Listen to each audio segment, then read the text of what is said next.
Reasonable बातें करते हैं। तो हसन निसार कहते हैं कि जो देश अपने बच्चों को गोरी और गजनवी को आदर्श के रूप में बताता है, किसको आदर्श के रूप में बताता है, उस देश के बच्चे आतंकवादी नहीं बनेंगे तो क्या बनेंगे।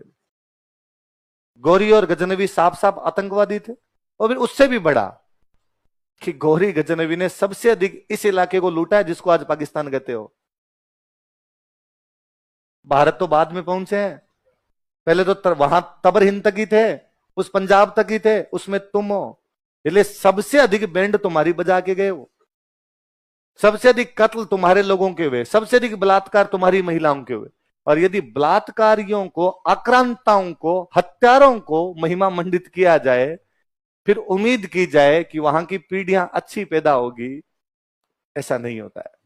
एग्जाम्पल है तो वो हिस्टोरियन कहता है लै तेनू पता ही नहीं, थोड़े साल पहले इंडिया वाला ने एक मिसाइल बना ली सी, मिसाइल तो ਉਹਦਾ नाम रखा पृथ्वी। पृथ्वी अपनी एक मिसाइल बनी थी पृथ्वी। तो जे ਆਪਾਂ ਨੂੰ पता ਚੱਲਿਆ कि ਉਹਨਾਂ ਨੇ बना ली पृथ्वी, फिर ਆਪਾਂ क्या जवाब देना, ਆਪਾਂ बनाई गोरी। तो गोरी हार के आया तो एत की गोरी ने सौंप पाई, सौंप पाई मतलब कसम खाई कि जदों तक मैं हिंदुस्तान ਨੂੰ फतेह नहीं करना, जदों तक मैं पृथ्वीराज ਨੂੰ हराना नहीं, मैं लीड़े नहीं तारने, कि जब तक मैं पृथ्वीराज को हराऊंगा नहीं तब तक मैं कपड़े नहीं उतारूंगा।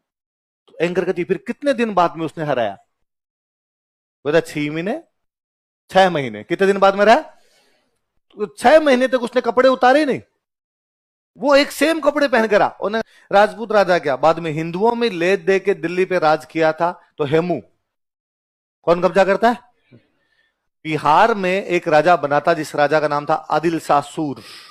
क्या नाम था, शेर शाह सूर का एक वंशज है, और शेर शाह सूर के वंशज का नाम क्या है, आदिल शाह सूर। कहां का राजा है, अपने टाइम का बेहतरीन डांसर था, ऋतिक रोशन था उस टाइम का, डांस बड़ा शानदार किया करता। और आदिल शाह सूर का एक सेनापति है, उस सेनापति का नाम है हेमू।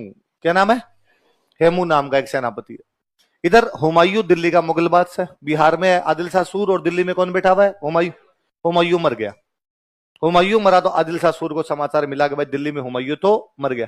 और आदिल शाह सूर ने कहा कि हेमू जा और जाके दिल्ली पे कब्जा कर। तो सर आप चलो, सुल्तान तो आप हो, मैं सेनापति हूं आपका। कहने यार मेरे शाम को डांस की रिहर्सल है, तो मुझे वो प्रोग्राम के लिए तैयारी करनी है, और तू जा, और तू जाके दिल्ली पे कब्जा कर ले। हेमू गया, और हेमू ने जाकर कहां पे कब्जा कर लिया, दिल्ली। मुगलों को भगा दिया और दिल्ली पे कब्जा कर लिया।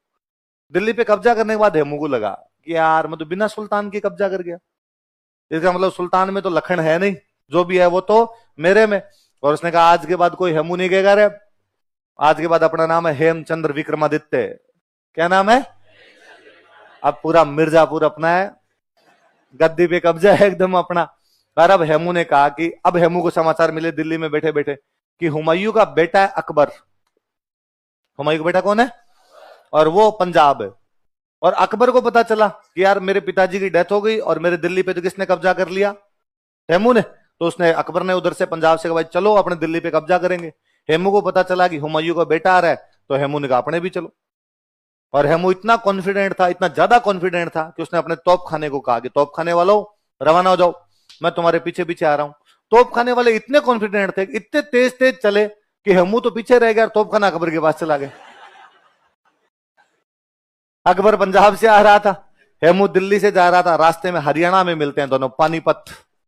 कौन जगह मिलते हैं, वो पानीपत का दूसरा युद्ध था। अकबर पहले से ही हेमू के तोपखाने पे कब्जा करता है, हेमू के तोपखाने से हेमू को मारता है। हेमू 3 दिन के लिए दिल्ली पे कब्जा करता है। कितने दिन के लिए, तो हेमू को तो खुद कोई फील नहीं है कि वो राजा है क्या। तो दिल्ली पे कोई भी हिंदू बाद में राज नहीं कर पाया। दिल्ली में 1192 में आगे तुर्क। ये कौन है, गौरी ने सारे कौन थे, तुर्क। ये कब कब्जा कर लेते हैं, 1192 में। तुर्क अपने देश के नहीं थे, अपने देश से बाहर से आए थे। तुर्कों के बाद में दिल्ली पे कब्जे में आए, दिल्ली कब्जे में मुगलों के। तुर्कों में कई वंश आए, खिलजी आए, तुगलक आए, अलग अलग वंश आते गए, लोधी आते गए। फिर एक वंश कौन सा आ गया, मुगल। मुगल आए थे उज्बेकिस्तान से। मुगल कहां के थे, उज्बेकिस्तान भी अपने देश में नहीं है। तुर्कों के बाद में आगे मुगल। मुगलों का राज जब में आगे अंग्रेज। मुगलों के बाद कौन आ जाते हैं, अंग्रेज भी अपने देश के नहीं थे। अंग्रेज अपने देश से गए 1947। कब गए, मतलब 1192 में भारत का शासन भारतीयों के हाथ से निकलता और विदेशियों के हाथ में जाता है। और यह शासन कब तक चलता रहा? 1900। तो भारत में विदेशी शासन शुरू होता है। जो विदेशी शासन शुरू कहां से होता है? 1192 में। और खत्म कब होता है जाके? एक बार भारत के हाथ से निकला, उसके बाद वापस जाके हाथ में कब आया? जब 1947 में भारत के राजा बने पंडित जवाहरलाल नेहरू, तब जाके हिंदुओं का राज वापस आया। बीच में हिंदुओं के पास तो राज, और कोई बजरंग दल टाइप का बंदा होता होगा, सर 47 में नहीं आया, 2014 में आया है। तब तक हिंदुओं के पास हिंदुओं का राज नहीं था। लिखो अगला। मैं एक एग्जांपल देता हूं। दिल्ली में एक मकबरा है, गयासुद्दीन तुगलक का मकबरा। किसका मकबरा है? मकबरे क्या होते हैं पहले तो ये समझ लो थोड़ा सा। हिंदुओं में कोई मरता है तो अग्नि संस्कार कर दिया जाता है। अग्नि संस्कार कर दिया, बाद में कहते हैं भाई जहां पर उसका अग्नि संस्कार किया गया, जहां दाह संस्कार किया गया, जहां अंतिम संस्कार किया गया, वहां पे छतरी बना दो। क्या बना दो? ये केवल उस जगह की निशानी दिखाती है, भाई यहां पर फलाने आदमी का अंतिम संस्कार हुआ था। छतरी, पिलर खड़े किए, ऊपर छत डाल दी, ये क्या हो गई आपकी? छतरी। मुसलमानों का यह मानना था कि नहीं भाई, अपने दाह संस्कार करेंगे नहीं, जमीन में दफनाना है। क्या करना है भाई? हिंदुओं को तो ऐसा मानना है कि आदमी मरने का मतलब क्या है? मरने का मतलब है शरीर राख, आत्मा दूसरे शरीर में। शरीर तो क्या हो गया? राख हो गया। आत्मा किसमें चलेगी? दूसरे। आत्मा तो निकल ही गई। अब ये बॉडी है, ये वैसे राख है, तो आग लगाओ नहीं इसके। क्या करना है? मुसलमानों का ऐसा मानना कि नहीं, ऐसा नहीं होता है। पहले दफनाया जाए, फिर एक दिन आएगी कयामत की रात। क्या आएगी? और उस दिन अल्लाह हिसाब करेगा सबका। एक एक आदमी को कब्र से निकाल निकाल के पूछा जाएगा भाई कितने पाप कितने पुण्य, रिकॉर्ड पूरा मेंटेन है। और कयामत की रात एक एक बंदे को सजा मिलेगी। तो जब तक कयामत की रात नहीं आए, इसको कब्र में गाड़ के रखो। अब कब्र में गाड़ के रखो तो बाद में मुसलमान राजाओं ने कहा यार उस कब्र में गाड़ोगे तो वहां पे तो यार धूप भी पड़ेगी, बरसात होगी, इसलिए ऊपर कमरा बनाया जाए। इसलिए जो कब्र के ऊपर कमरे बनाए जाते उनको बोलते हैं मकबरे। क्या बोलते हैं? ताजमहल मकबरा है। ताजमहल क्या है? शाहजहां की एक रानी थी मुमताज महल, तो मुमताज महल को वहां दफनाया गया था। तो वास्तव में मुमताज महल का मकबरा है। धीरे धीरे कहां मकबरा तो हट गया, लोगों ने कहा भाई यहां कौन गया? मुमताज महल। धीरे धीरे मुंह मट गया, तो आजकल अपने कहते हैं वो क्या है? ताजमहल।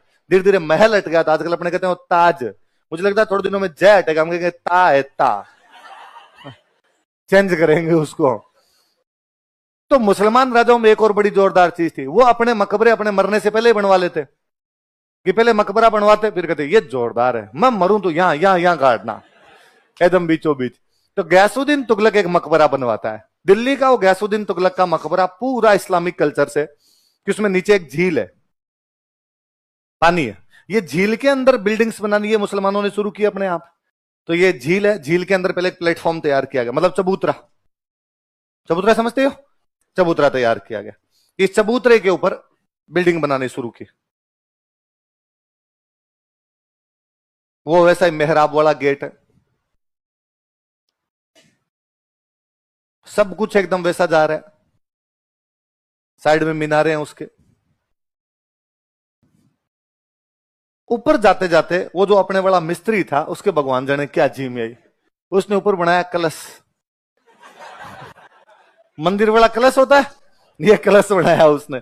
ऊपर जाके उसने बनाया एक आमलक, अपने आम जैसी आकृति बनाते, इसको बोलते आमलक। क्या बोलते? और इसको बोलते कलश।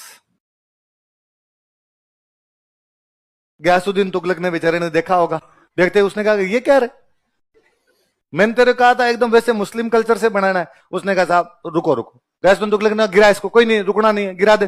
क्यों बनाई? उसने कहा सर 2 मिनट वेट, आप तो ये जितने मजूर खड़े इनसे पूछो फूट रहा लग रहा है कि नहीं लग रहा है।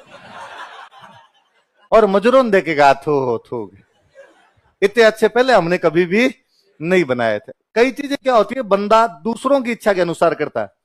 कि मैं हमेशा कहता हूं कपड़े लेने जाते हैं तो कई बार कोई शर्ट पहन के देखी, पैंट पहन के देख रहा, अपने खुद को लगता है यार सही नहीं है ना। इतने में कोई साथ वाला दोस्त ने कहते नहीं यार जोरदार लग रही है।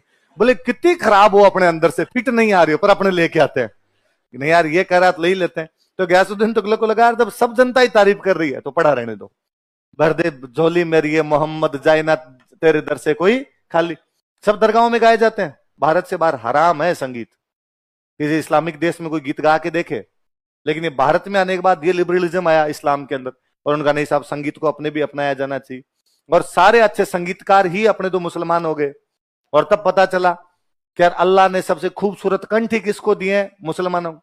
इसका मतलब इतने दिन तक जो बात हो रही थी कि नहीं इस्लाम में संगीत हराम है, कोई फिर